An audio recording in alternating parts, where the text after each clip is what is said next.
Perdana Menteri Albania Edi Rama menunjuk menteri baru berbasis kecerdasan buatan bernama Diela. Diela diperkenalkan sebagai menteri virtual yang bertugas mengawasi seluruh tender publik agar bebas dari korupsi. Sosok digital ini tampil di layar dengan wujud perempuan mengenakan pakaian tradisional Albania. Penunjukan diumumkan pada akhir pekan lalu. Rama menyebut AI ini akan mengelola sistem tender publik secara cepat, transparan, dan akurat. Diela dikembangkan bersama Microsoft dengan teknologi canggih untuk memproses data besar, meninjau dokumen, serta mendeteksi praktik penyimpangan. AI ini pertama kali digunakan awal tahun sebagai asisten virtual di platform layanan publik e-Albania.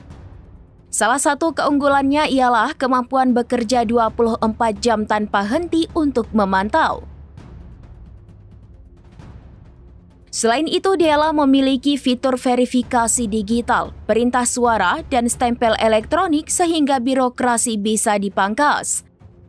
Pemerintah Albania berharap keberadaan Menteri AI dapat menutup celah korupsi sekaligus meningkatkan kepercayaan publik.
Download Tribun X sekarang, menghadirkan lokal menjadi Indonesia.